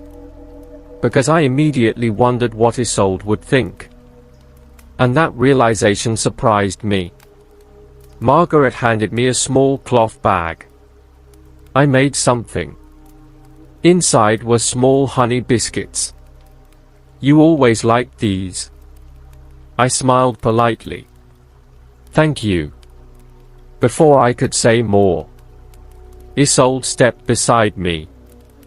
Margaret looked at her, then at me. A quiet understanding passed through her eyes. She wasn't angry. She wasn't cruel. She simply understood. Some battles are lost before they begin. "I should go," she said softly. "Take care, Elias." After she left, I noticed Isolde was unusually quiet. "Are you all right?" "Yes." "You are sure?" She smiled. "Why do you ask?" "Because you become quiet when your mind is loud." For a moment, she looked surprised. Then she laughed. "You remembered. Everything you say is easy to remember." The words escaped before I could stop them. Silence. I immediately regretted saying it. Not because it was untrue. Because it was too true. Isolde looked at me. Her expression softened. "Elias." But she didn't finish. A strong wind moved through the trees. The moment passed. That night, I sat beside the fire. The honey biscuits Margaret had given me were on the table. I looked at them. Then I smiled sadly. Because I realized something. It wasn't the gift that mattered. It was the person I wanted to share it with. And that person was not the one who had given it to me. It was the one who made the whole world feel different. I learned something about the heart. It does not ask permission before it changes. It does not wait until the right moment. It simply chooses. And once it chooses, the world begins to look different. That morning, I saw Isolde laughing. Not a polite smile. Not the gentle smile she gave villagers when they were afraid. A real laugh. The kind that made her forget the sadness she carried. And for a moment, I forgot everything else. Until I realized who was standing beside her. A young traveler from the northern road. He had arrived at the village the previous evening. A man named Thomas. He had injured his shoulder while traveling and had come to Master Edmund for help. There was nothing unusual about it. Nothing wrong. Yet when I saw him speaking with Isolde, something inside me tightened. I hated the feeling immediately. Because Thomas had done nothing. He was kind, respectful, grateful. There was no reason for me to feel anything. And still, I did. "Are you grinding those herbs?" or trying to destroy them. I looked up. Master Edmund stood beside me. I looked down. The leaves beneath my hands were almost powder. I wasn't paying attention. He smiled slightly. No? You were paying attention to something else. I sighed. Master. He placed another bundle of herbs beside me. Do you know the difference between love and possession? I looked at him. Is there one? A great one. He sat near the table. Possession asks, how do I keep this person from leaving? Love asks, how do I become someone worthy of staying beside? His words stayed with me. Because I knew the truth. I didn't want to control Isolde. I didn't want to take away her freedom. I simply feared that someone else would see the beauty I had discovered. And she would choose them instead. Later that day, I found Isolde near the garden. She was preparing dried herbs. Lavender. Rosemary. Chamomile. The familiar scent surrounded us. You seem quiet today. She looked at me. I could say the same about you. I smiled. Perhaps we are both quiet people. She laughed softly. No. You are usually quiet because you are thinking. And today? She looked at me carefully. Today you are quiet because you are feeling something. My heart beat faster. Am I that easy to understand? She lowered her eyes.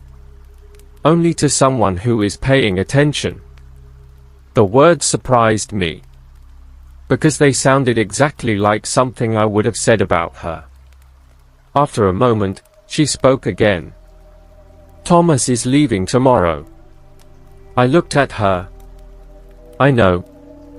He was grateful for your help. My help? She smiled. Yes. He said you were the reason his shoulder healed quickly. I looked away. I only prepared the remedy. No? She shook her head. You cared. That word. Again. Always that word. Cared. It was becoming impossible to ignore. Before she walked away, she stopped. Elias. Yes? She hesitated. Then smiled. Thank you for always noticing. I looked confused. Noticing what? She looked toward the flowers. When I'm tired. When I'm cold. When I need help but don't ask. Her voice became softer. Not everyone notices those things. Then she left. And I stood there.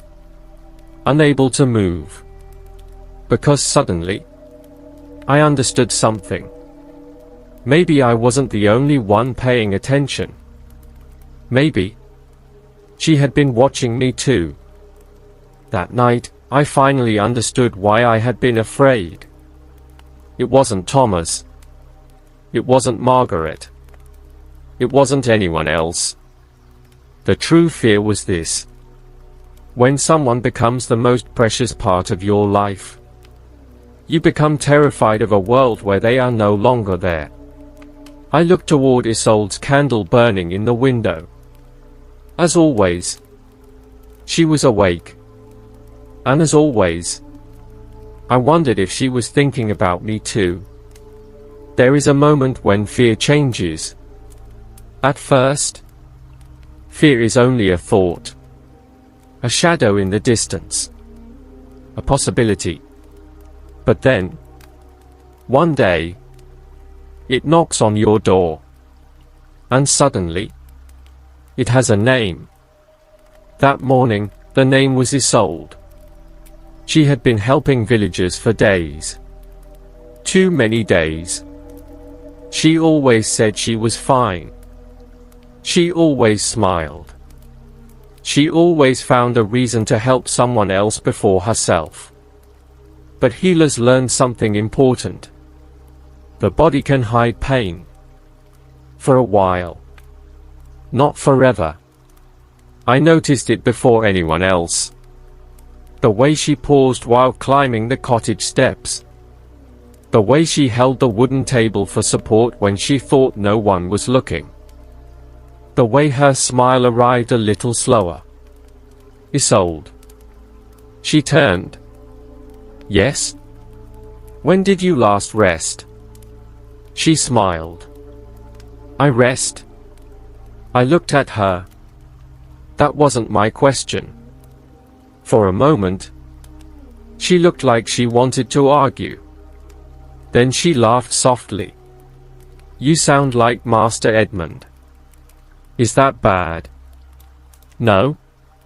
She looked away. It means you care. Those two words always affected me. Care. As if something so simple could carry so much weight. That evening, the fever came. Not to a villager. Not to a stranger. To her. When I touched her forehead and felt the heat beneath my hand, the world seemed to stop. No. Not her. Anyone else. Anyone. But not her. Master Edmund remained calm. He always did. We must lower the fever. I nodded. My hands moved quickly. Too quickly. Slow down, Elias. His voice was gentle. You cannot heal someone while letting fear control you. I wanted to tell him he didn't understand. But he did. He understood more than anyone. For 3 nights, I barely slept. I prepared remedies. Changed cloths. Checked her breathing. Listened for every movement. Every cough. Every whisper. The cottage became a world of small sounds. The crackle of fire. The pouring of water. Her quiet breathing. I hated how much relief I felt each time she opened her eyes. One night, she woke. Elias? I immediately leaned closer. I'm here. Her eyes were tired. But she smiled. You look terrible. I almost laughed. That is your first concern. Yes. Why? Because. She closed her eyes for a moment. Because you look like someone who forgot he is also human. My throat tightened. I was worried. The words came out before I could stop them. She opened her eyes again. I know. You know? A faint smile appeared. You always think I don't notice. Silence filled the room. Then she whispered. You are not very good at hiding your heart. My heart stopped. Neither of us spoke. Because sometimes, the truth appears quietly. Not as a confession. Not as a promise. Just a small sentence. That changes everything. The next morning, I went into the forest alone. I needed herbs. But I also needed air. The trees stood silently around me. I collected willow bark, mint, chamomile, and lavender. Lavender. Her flower. Her scent. Her reminder. As I placed the flowers into my basket, I realized something. Before Isolde, I collected herbs because people needed them. Now, I collected them because one person needed them. And somehow, that one person had become my whole world. I used to believe that leaving was easier than staying, because staying meant hope. And hope was the most dangerous thing a person could carry. When you hope for something, you give it the power to hurt you. That was why I had learned to leave before I was left, to say goodbye before someone else had the chance. But Greenwood was different. And Elias was different. When I first arrived at the cottage, I only wanted healing. A quiet place. A place where no one knew my past. No one knew the promises that had been broken. No one knew how many nights I had spent staring at the door, waiting for someone who never returned. I thought I had built a wall around my heart. A strong one. A necessary one. Then Elias walked into my days. Not with grand words. Not with promises. With small things. A warm cup of tea. A cloak placed over my shoulders. A question asked when everyone else had stopped asking. Are you all right? Those simple words became dangerous, because I started wanting to answer honestly. After my fever disappeared, I found myself awake before sunrise.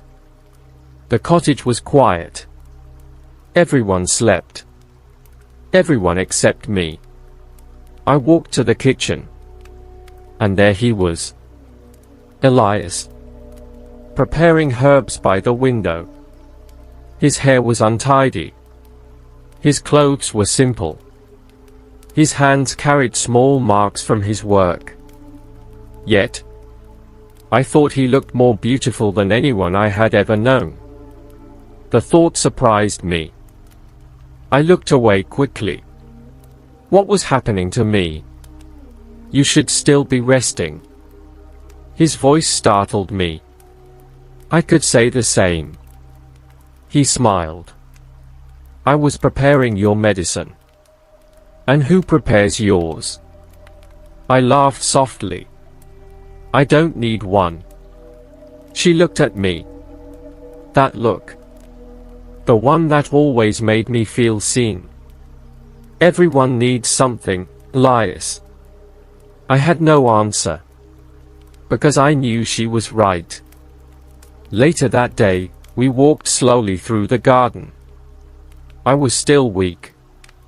He walked beside me. Not too close. Not too far. Exactly where I needed him. I noticed that about him. He never forced his way into my life.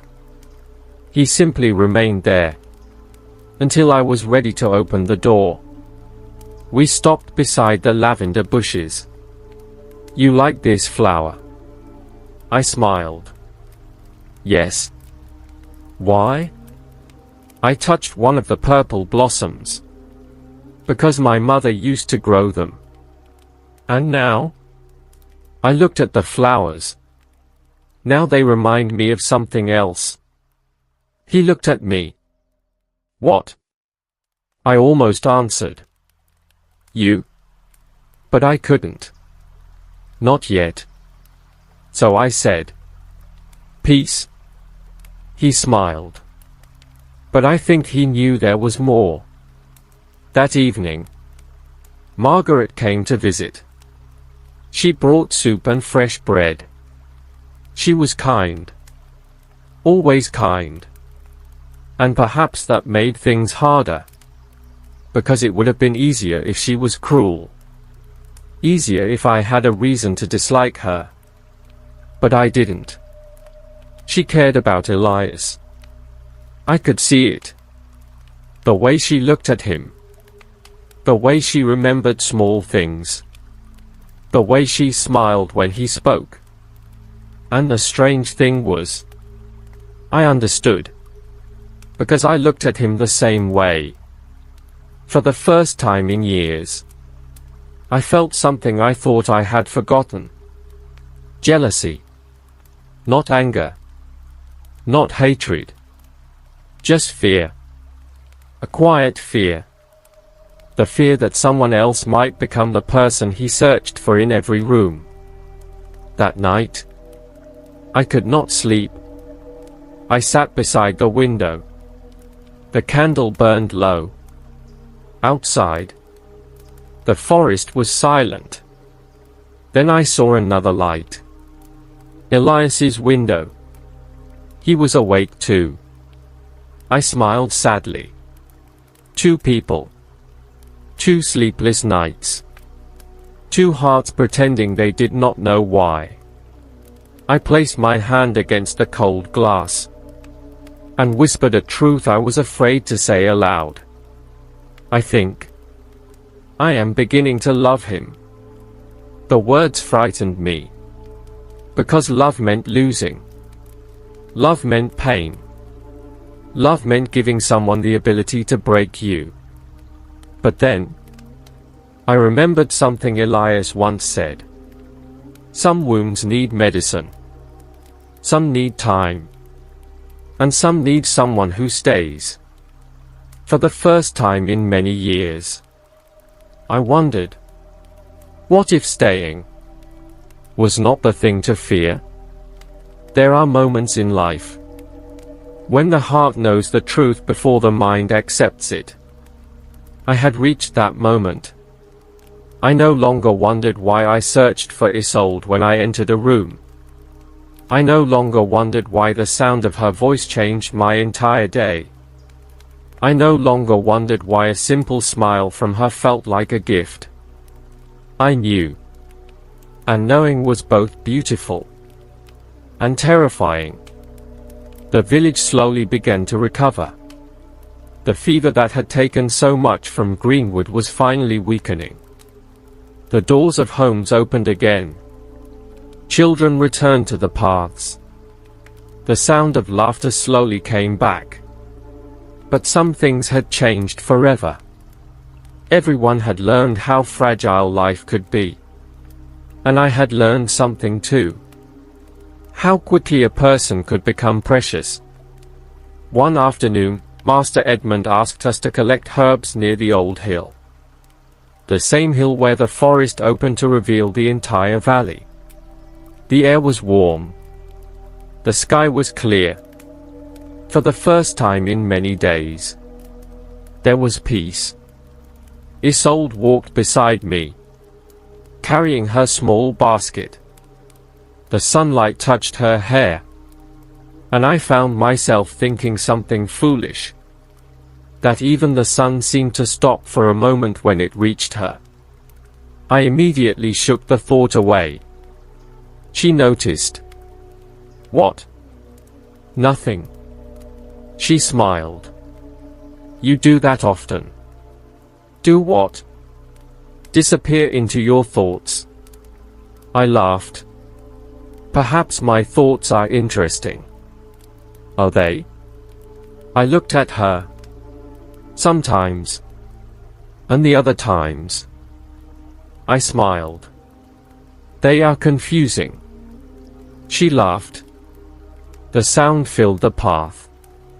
And I realized I would remember that laugh years from now, even if everything else faded. At the top of the hill, we rested beneath an old tree.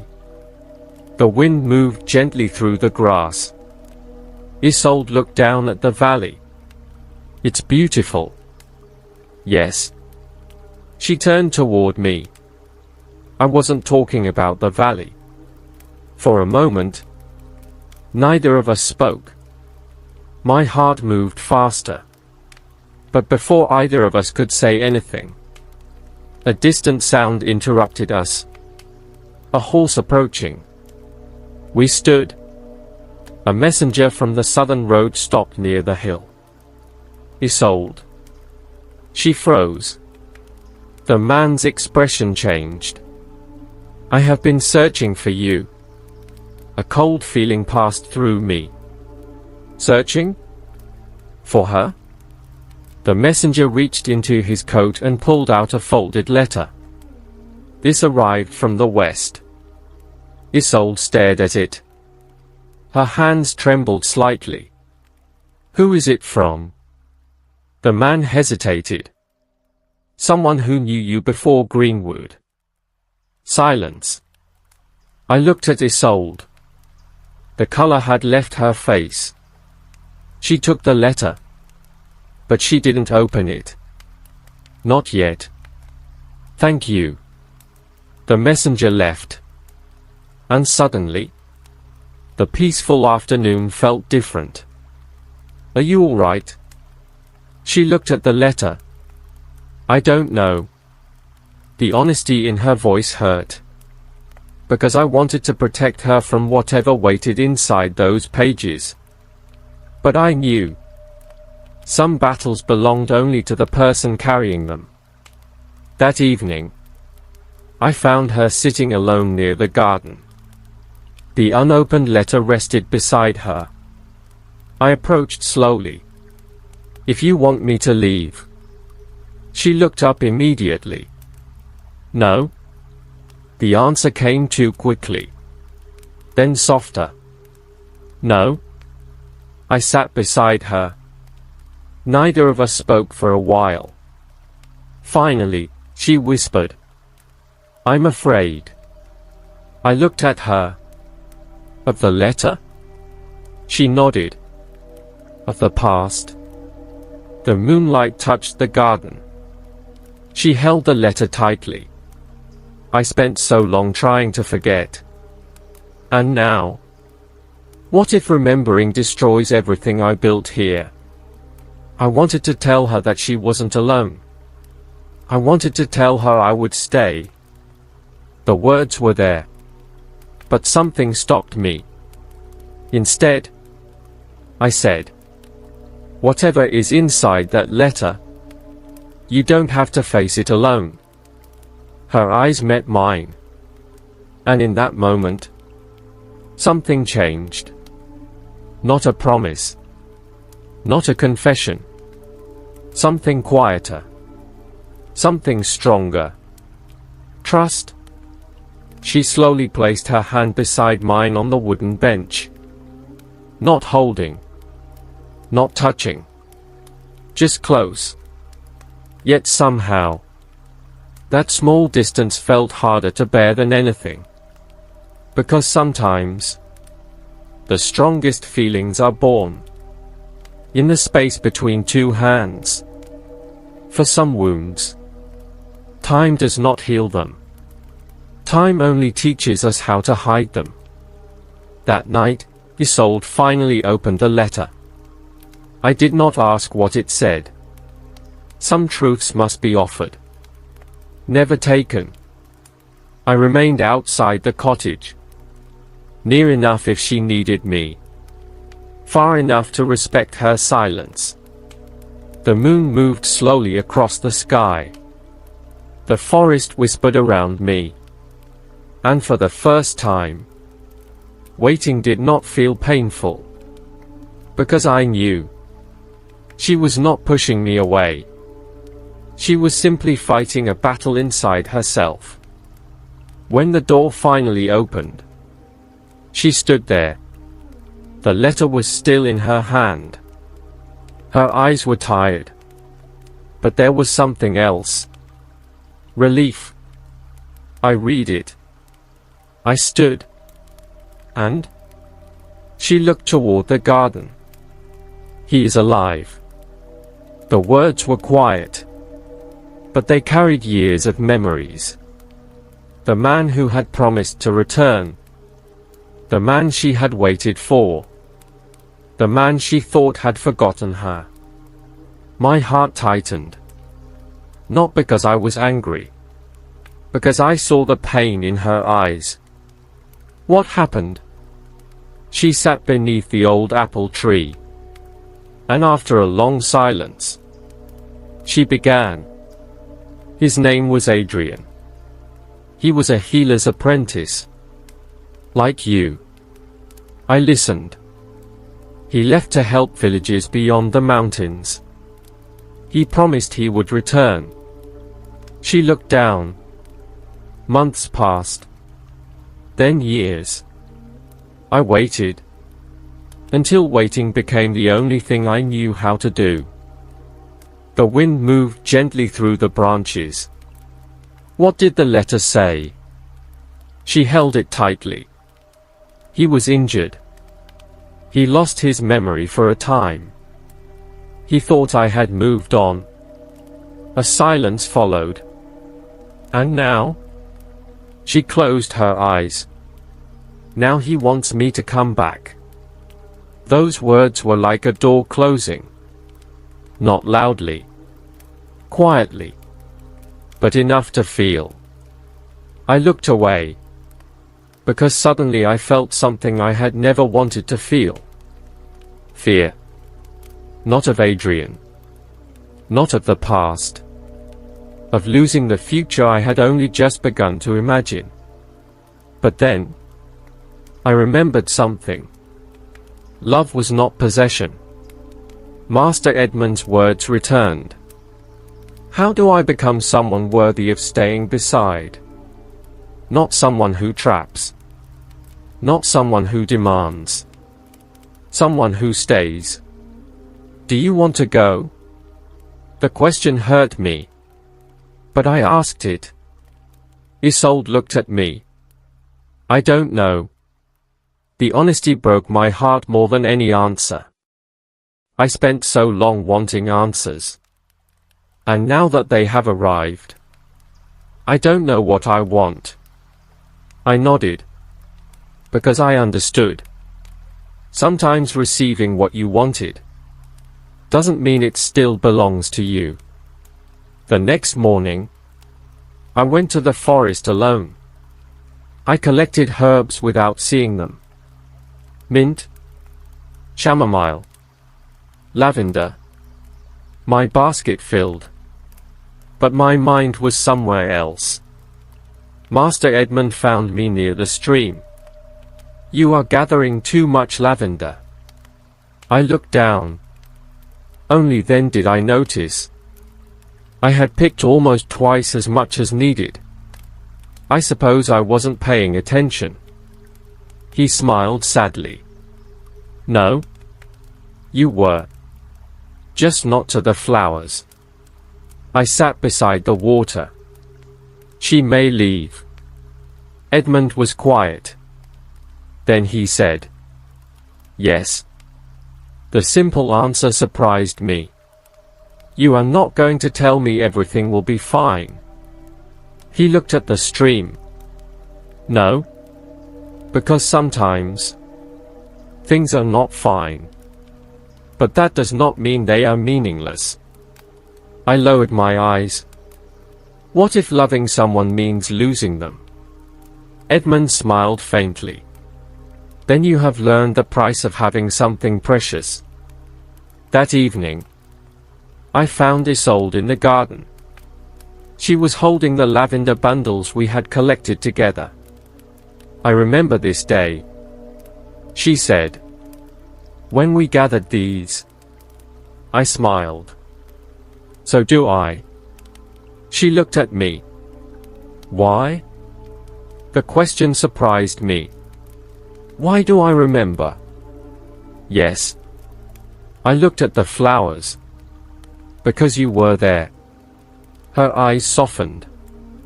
And for a moment, the past disappeared. The future disappeared. There was only that moment. Two people. One garden. And a feeling neither of them dared to name. There comes a moment when silence becomes heavier than words. For many days, I tried to convince myself that I was doing the right thing. That if Isolde was happy, then I should be happy too. That if her heart belonged somewhere else, I had no right to wish differently. But the heart is not always as noble as we want it to be.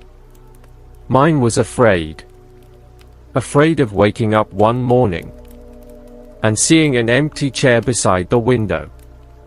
Afraid of hearing footsteps in the cottage and realizing they were not hers. Afraid that the scent of lavender would remain. but the person who carried it would be gone. The morning before her decision, I found Isolde in the herb garden. She was gathering chamomile. The small white flowers moved gently in her hands. You always choose the most delicate plants. She looked up. Perhaps because they need the most care. I smiled sadly. Perhaps. She noticed. You are different today. I looked away. Am I? Yes. How? She placed the flowers into her basket. You are trying very hard not to say something.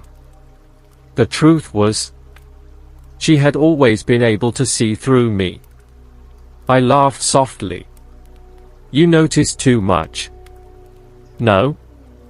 She shook her head. I notice you. Those words. Simple. Quiet. But they reached deeper than anything else. We walked toward the old hill.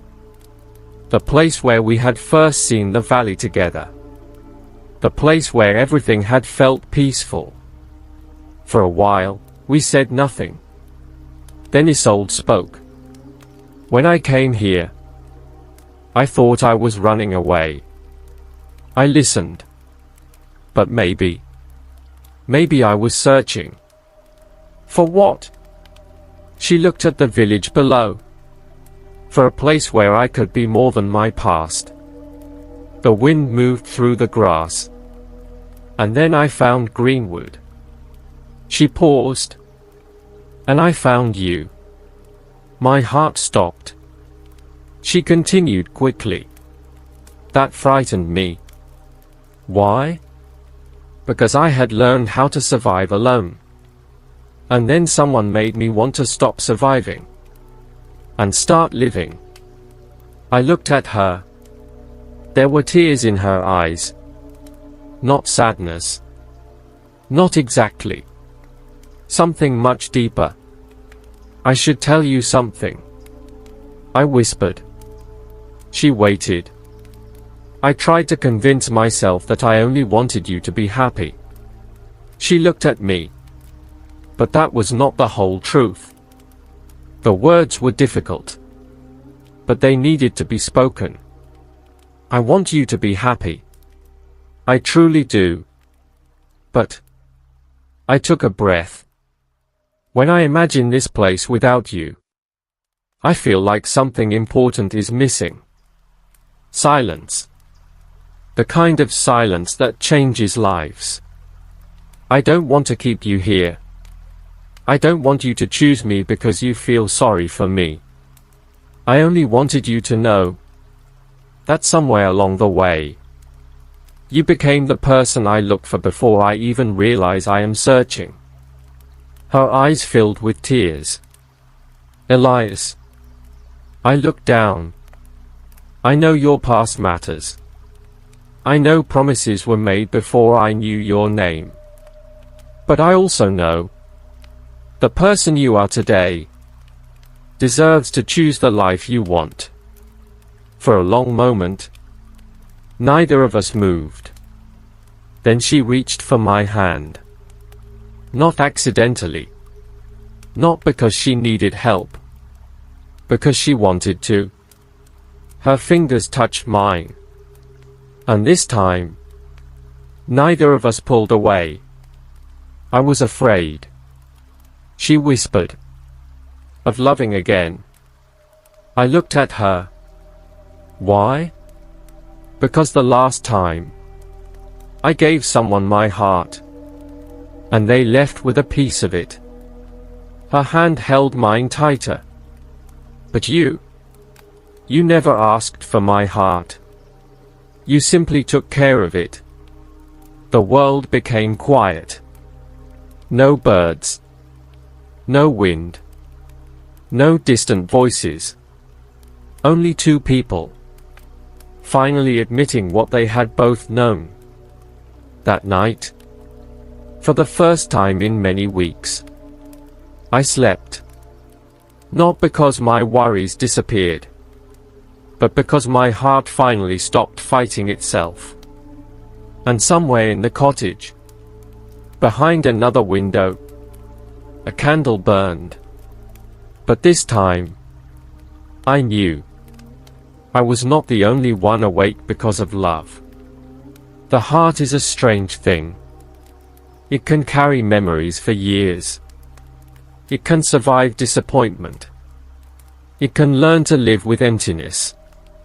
But sometimes, all it needs is one person who stays. The morning came quietly. No storm. No warning. Only sunlight entering through the cottage windows. For the first time in many days, Greenwood felt peaceful again. I walked toward the garden.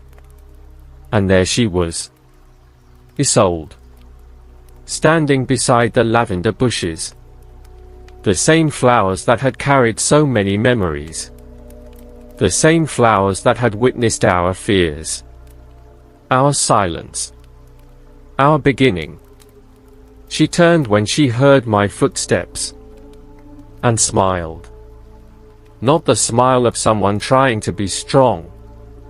Not the smile of someone hiding pain. A real smile. A peaceful one.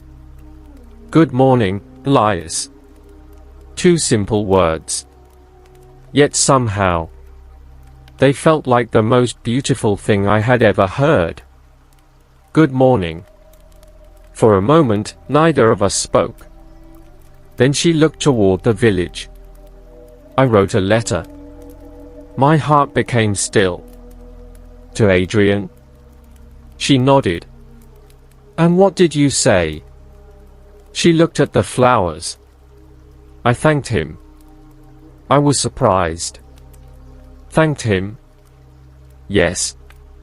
Because without that chapter of my life, I would not have become the person I am now. She took a breath. But I also told him that the woman he was searching for was no longer the woman waiting at the door. The wind moved gently. I spent so many years waiting for someone to return. She looked at me, and I almost missed the person who was already standing beside me. Later that day, Master Edmund sat beneath the old tree. I approached him. He looked at me and smiled. So? I laughed. So? You finally stopped looking like a man who lost something. I sat beside him. Did you know? He smiled. Young hearts are not as mysterious as they believe. I looked toward the garden. Did you ever love someone like this? His expression changed. A quiet sadness appeared. Yes. Did you lose them? He looked at the sky. I lost the chance. Sometimes life separates people. Sometimes fear does. But the greatest regret is not loving. It is letting fear decide for you. I understood then. Perhaps Master Edmund had not only taught me about herbs. Perhaps he had been teaching me about the heart all along. Years later, people in Greenwood still told stories about the healer's cottage. They remembered the year sickness came. They remembered the herbs that helped them. They remembered the kindness of those who stayed. But some remembered something else. They remembered the healer and the woman with the lavender flowers. They said Elias could recognize Isolde's footsteps from across the village. They said he knew when she entered a room before he even saw her. They said even after many years, he still looked at her the same way, as if he had just discovered her. And perhaps he had. Because love was not only found in the first moment, not only in the first glance, not only in the first touch. Love was found every morning, when two people chose each other again. And Isolde? She never feared the night again.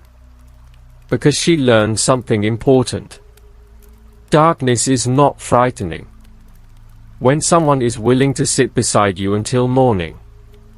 And on quiet evenings, when the wind carried the scent of lavender through the village, Elias would smile. Because he knew. Some flowers heal the body. Some words heal the soul. And some people heal the parts of us we thought would remain broken forever.